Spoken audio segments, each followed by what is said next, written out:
Working smart or working hard? Which should it be? How do we get to a point where we can be successful and do it with ease?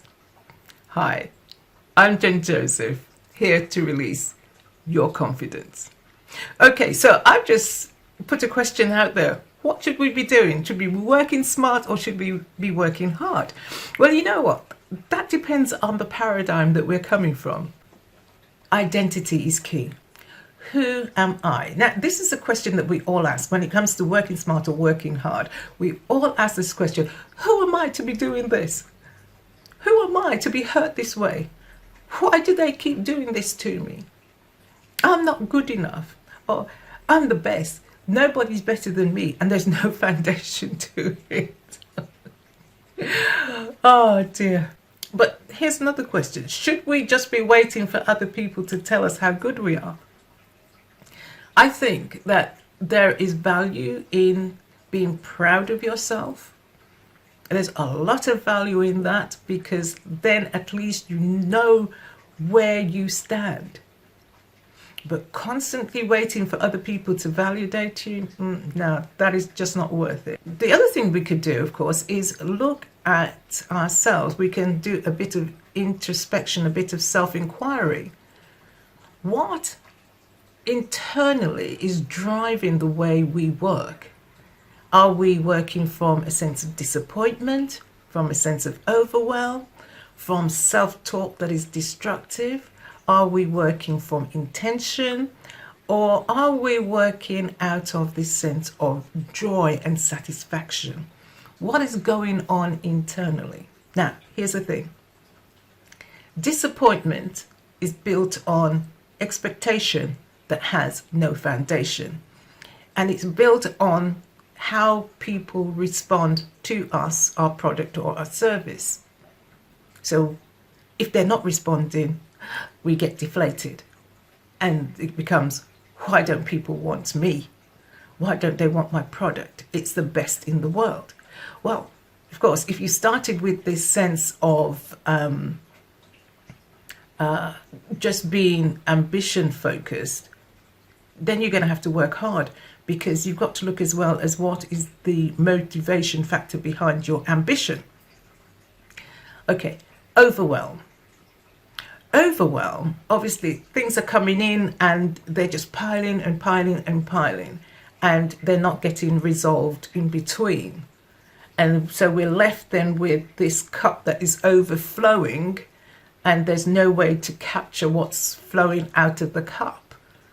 So that could lead us to have a conversation, a defeating conversation, that we're not good enough, or who am I to be doing this, or again coming back to, why don't people want this, why don't they want me?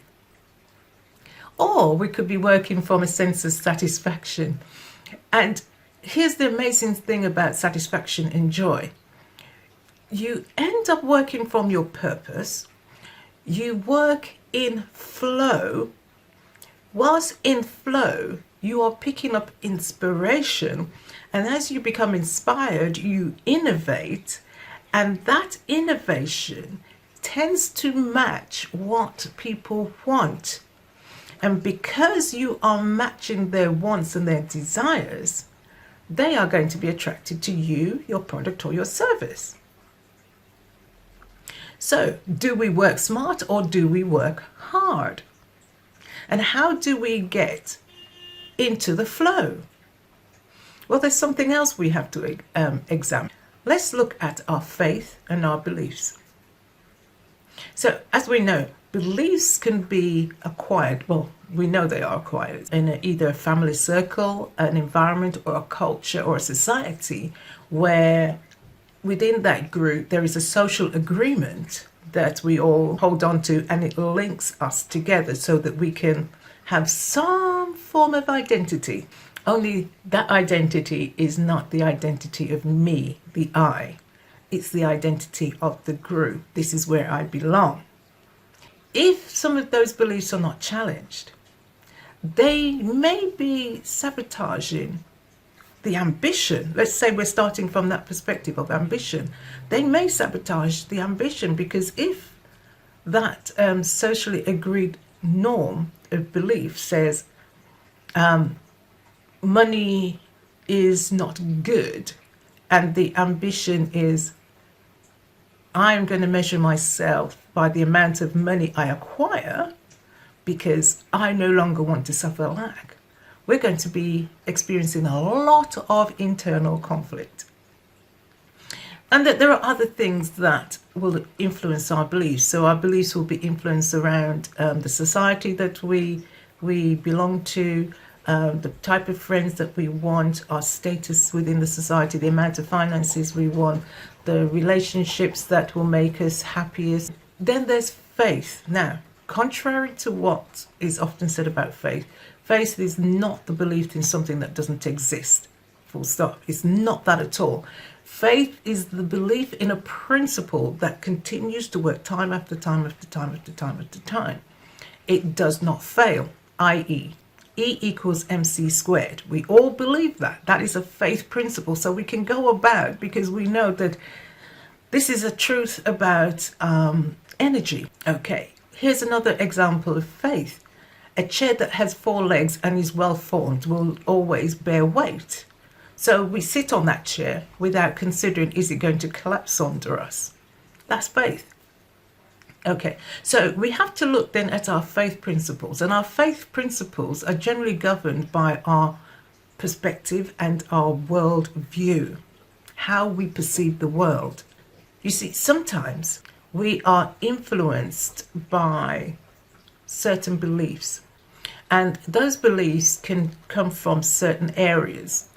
They can come from that sense of trauma that's unresolved, and it continues to work in the background. It can be from a moment of rejection that was so poignant that it still has repercussions. A sense of neglect. You know, we were neglected in the past, and so everything we do, our worldview, is around making sure that me first. And it can come from offense. You know, so if we were offended then, and it was so traumatic, anything we do in the future we would do it from a perspective that we don't want too much interaction with people. So we do need to have a look at, you know, what is our faith based on, what are our beliefs based on, and not to throw out the baby with the bathwater. This is key, because a lot of times people will swap from one belief to another and not have examined to find the value in the beliefs that they've held for some time. And here's something that's often missing as well: the vision. When it comes to the question of working smart or working hard, we've got to look at the vision. What is the vision built on?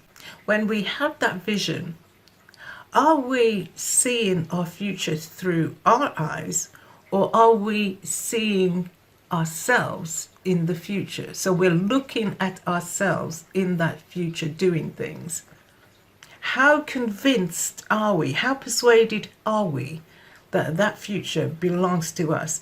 And how much have we spent in building a detailed picture of that future over building a sense of satisfaction in the achievement of that future? So the vision is also key to whether we work smart or work hard. What are we seeing in our future? Okay, so it's reflection time. It's journal time. And journals are very useful tools as they help us to learn and to grow and to build our character. Question: are you revisiting your vision to receive new information, new guidance, new direction? And if you are revisiting and not receiving, is it time to change that vision? Use your journal to reflect on these things and ask this final question: what benefit am I getting from working smart? And then again, what benefit am I getting from working hard? And then, how can I use working smart? And again, how can I use working hard? And for each of those two last questions, to be on purpose, to work with passion, and to fulfill my ambition. This is Jen Joseph, releasing your confidence.